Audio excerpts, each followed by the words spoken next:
বা ৰংগিয়া বন্ধুসকল মই কৈছোঁ আজি বন্ধুসকল আপোনালোকে চাই আছে মোৰ চেনেল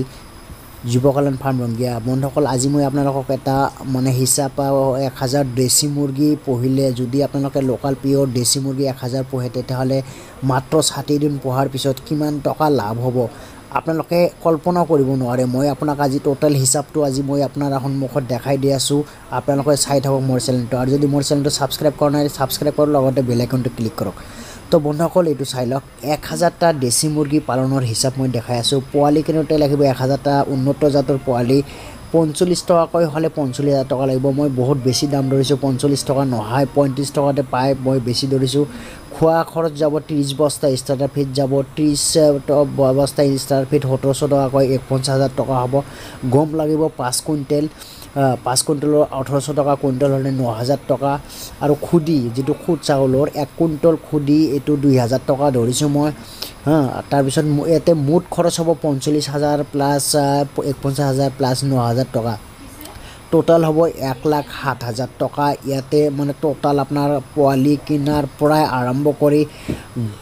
স্টাৰ্টাৰ ফিট আৰু আপোনাৰ ইয়াতে গম 1 কুইণ্টেল যাব আৰু আপোনাৰ খুদি আৰু ইয়াতে টোটাল মানে খোৱা লোৱা পোৱালিৰ পৰা কিনাৰ পৰা আৰম্ভ কৰি আপোনালোকৰ ইয়াতে খৰচ হ'ব 1,07,000 টকা মানে টোটাল খোৱা লোৱালৈকে 60 দিনৰ হিচাপ মই দেখাই দিছোঁ এটো 60 দিনলৈকে খোৱা বোৱালৈকে আপোনালোকে 1,07,000 টকা ইয়াতে খৰচ কৰিব লাগিব তাৰ পিছত মই দেখাই দি আছোঁ আপোনালোকক এই যে 1,07,000 পিছত কিমান টকা খৰচ কৰিব লাগিব মোৰ চেনেলটো সাবস্ক্ৰাইব কৰি লব এনেকুৱা ধৰণৰ নতুন ভিডিও পাবলৈ এটো চাই লওক ঔষধ বাবদ লাগিব মানে যেটো ঔষধ বা টিকা দিব লাগিব ইয়াতে 2000 টকা ধৰিছো মই 1000টা মুৰ্গীৰ ইলেক্ট্ৰিক কে বিল ধৰিছো মই 2000 টকা মানে কাৰেন্ট বিল আৰু অন্যান্য মই 5000 টকা ধৰিছো অন্যান্য মানে এটো বহুত অতিৰিক্ত ধৰিছো এনে 5000 টকা ইয়াতে মুঠ খৰচ হ'ব 2000 প্লাস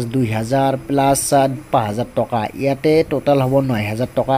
সৰ্বমুঠ খৰচ হ'ব সৰ্বমুঠ আপোনালোকে আগত খৰচ কৰিছিল খানা সব খোৱাৰ পিছত ইয়াতে 1,07,000 টকা আছিল আপোনালোকে হিচাপটো আগতটো চাইছে যদি গম পাইছে 1,07,000 টকা আৰু ইয়াতে আছে 9000 টকা টোটাল হল 1,16,000 টকা আপোনালোকে টোটাল খৰচ কৰিছে এটো 60 দিনৰ হিচাপ মই আপোনাক দেখাই দি আছোঁ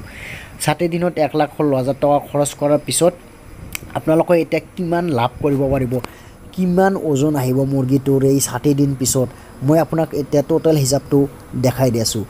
যদি বন্ধুসকল মোৰ চেনেলটো আপোনালোকে সাবস্ক্ৰাইব কৰি ৰাখে এনেকুৱা ধৰণৰ নতুন হাই টিপস আপোনালোকে এনে বিজনেস পাৰপাছৰ আপোনালোকে ফাৰ্মৰ বিষয়ত যিকোনো ধৰণৰ টিপস আপোনালোকে মোৰ চেনেলটো সকলোতকৈ আগত পাব যদি সাবস্ক্ৰাইব কৰি ৰাখে আৰু লগতে বেল আইকনটো ক্লিক কৰি ৰাখিব লাগিব বন্ধুসকল সাবস্ক্ৰাইব কৰোতে কোনো টকা পইচা নালাগে কোনো পইচা নাকাটে এটো বন্ধুসকল ফ্ৰী হয় আপোনালোকে সাবস্ক্ৰাইবটো কাইন্ডলি কৰি ৰাখিব আৰু যদি মোৰ ভিডিওটো ভাল লাগে আপোনালোকে মোৰ হিচাপটো কৰি মিলাই ফেলাই ফাৰ্মখন ষ্টাৰ্ট কৰে হিচাপটো কৰাৰ পিছত ফাৰ্মখন ষ্টাৰ্ট কৰিব আৰু যদি ভিডিওটো ভাল লাগে লাইক কৰি দিব আৰু লগতে শেয়াৰ কৰি দিব তো বন্ধুসকল আৰু মই আপোনাক এটা দেখাইছো হিচাপটো 60 দিন প্ৰতি পোৱালিৰ গড় ওজন হ'ব 60 দিনত 700 গ্ৰাম ধৰিছো মই 1 কিলো হ'ব লাগিব গ্যাৰান্টি 900 পৰা 1 কিলো হ'ব মই 700 গ্ৰাম ধৰিছো মৃত্যু যদি 5% হয় যদি মৰ্টেলিটি হয় 5% 1000 টকাত 5% কৈ মৃত্যু হলে 950 টা থাকিব 50 টা মানে মৰিব 950 টা ইনটু 700 কেজি মানে 700 গ্ৰাম ধৰিছো মই এটো 665 কেজি হ'ব 665 কেজি প্ৰতি বিক্ৰী প্ৰতি কেজি যদি 250 টকা ধৰো মই ইয়াতে মই বহুত কম ধৰিছো 300 টকা মান কেজি আছে 665 কেজি ইনটু 250 টকা ইকুৱেল টু 1,66,250 টকা ইয়াতে লাভ হ'ব মই আপোনাক দেখাই দিছো ইয়াতে মুঠ খৰচৰ পৰা মুঠ খৰচ 1,16,000 টকা বাদ দিলে ইয়াতে মুঠ লাভ থাকিব আপোনালোকক দেখাইছো 50,250 টকা মুঠ লাভ থাকিব মাত্ৰ 60 দিনত লাভ